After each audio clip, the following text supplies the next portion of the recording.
Bienvenue Stop Invest, la chaîne des top d'investissement. Ici, on parle essentiellement d'entreprises de qualité. Avons-nous une opportunité d'investissement sur Terradine? C'est la question à laquelle on va essayer de répondre en se basant sur les états financiers de la compagnie. Je rappelle que ceci représente uniquement mon point de vue et non un conseil d'investissement. Et comme d'habitude, je me réserve le droit de me tromper. C'est une demande spéciale d'un abonné Top Premium. Donc, je rappelle ici que le lien vers la Top Newsletter est dans la description de la vidéo. Donc, ici, on va rapidement. Terradine, on l'a déjà eu à l'analyser quantitativement il y a quelques mois ici. Je ne me rappelle plus à quelle période, mais je pense que j'ai déjà parlé de cette compagnie ici. Donc, on va faire à peu près une mise à jour ici. Bon, on commence par le revenu, stabilité ou croissance des revenus. On a des revenus ici assez croissants. On constate ici qu'on a une accélération entre la période ici 2020-2022 ici. Donc, il faut aller vérifier est-ce que ce n'est pas lié à la pandémie parce que depuis 2022 ici, on a plutôt une décroissance. Donc, ça peut être également lié à la pandémie si je vois que secteur des semi-conducteurs, etc. Donc, ça ne m'étonnerait pas que ce soit le cas. Est-ce que, donc, on s'attend déjà ici à un secteur, un business qui soit assez cyclique parce que ça reste un business cyclique. Le secteur des semi-conducteurs est cyclique. OK? Donc, maintenant, peut-être pas aussi cyclique que le pétrole, etc. Mais n'oubliez pas qu'il y a des cycles, donc on ne paye pas des multiples très élevés pour ce genre de business-ci. OK? Donc, généralement, également, vous allez regarder ici la marge brute. Est-ce qu'elle est stable ou croissante? J'aime bien ici les entreprises qui agissent dans ce secteur d'activité, mais également qui ont tendance à maintenir leur marge brute stable, qu'importe la période. OK? Donc ici, est-ce que la marge brute est stable? Oui. Première chose, sur les 20 dernières années, on a 54%. Sur les 10 dernières années, 57%. Sur les 5 dernières années, 58%. Donc, on a une certaine amélioration des marges, même si elles sont moins élevées sur les derniers mois ici. Mais voilà, on voit bien clairement aussi qu'il y a une certaine croissance. Très bien. Maintenant, on va regarder si les marges EBITDA, est-ce qu'on a des marges EBITDA stables ou croissantes ici? Donc, je cherche d'abord la stabilité. OK, première chose, 21%. Sur les 20 dernières années, on a à peu près 24%.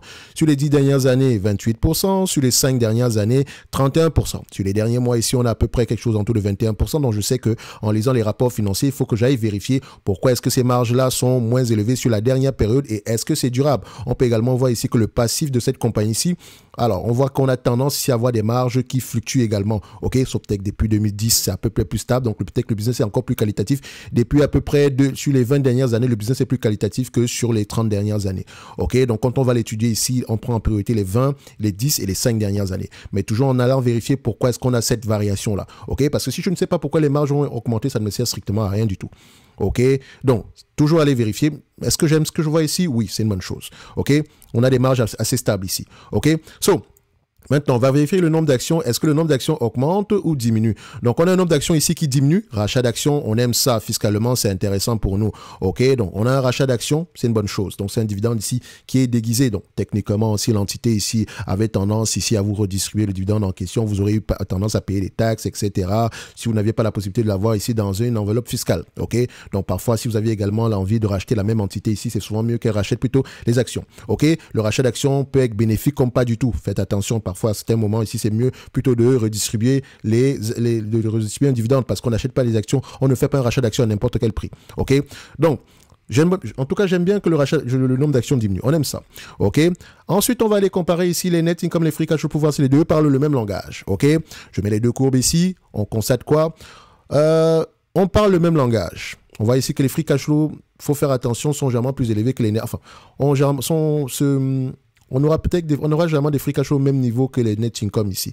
Peut-être qu'à certaines périodes ici, il y a peut-être des éléments exceptionnels ici. On a peut-être perdu de l'argent à cette période aussi, mais en réalité, l'entreprise n'en a pas perdu. OK, donc vous remarquez ici qu'en termes de free cash flow, on n'en a pas perdu. Donc, il faut toujours comparer les deux. Donc, si j'aime bien ce que je vois, mais je veux également que c'est assez cyclique, donc il y a beaucoup de zigzags ici. Donc, peut-être qu'on doit normaliser les résultats, mais en tous les cas de figure, si on prend ici la marge déjà, normalize net income, excusez-moi. Voilà. On va juste vérifier ici si les deux vont dans le même sens. Oui, à peu près, on va dans le même sens. OK, donc, on peut prendre ici la marge des bénéfices nets ici pour à peu près comme proxy pour la marge des free cash flow. OK, mais toujours aller vérifier dans les rapports financiers. Vous voyez ici que c'est pas très beau à voir en termes de marge. Il n'y a pas beaucoup de stabilité. C'est un peu normal. C'est un business qui reste assez cyclique ici. Donc, sur les 20 dernières années, on a à peu près des marges de 12,5%. Sur les 10 dernières années, on a à peu près on a combien ici? 19,81%. Sur les 5 dernières années, on a à peu près du 22,6%. Attendez, les marges ici, des free cash flow, quand même, hein? Ils ont des marges nettes quand même élevées, hein? Assez surpris. C'est une bonne chose. Donc, mon problème maintenant, c'est de savoir quel est l'objectif du management. Des marges de 20%, des marges de 12% ou bien des marges ici de 22%.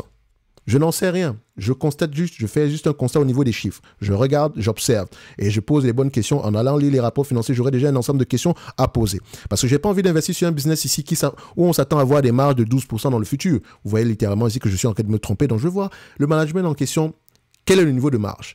D'accord? L'objectif en termes de marge. Si c'est 20%, je sais que la période-ci était peut-être exceptionnelle. Donc, on est peut-être revenu à une certaine moyenne ici. Qu'est-ce que moi je vais choisir? Je pense que, quand je dis choisir, je pencherai plus pour des marges ici aux alentours d'une vingtaine de pourcents. OK? Donc, faites attention. Maintenant, les analystes, est-ce qu'ils ont tendance à faire de bonnes prévisions sur ce business-ci? Teradine.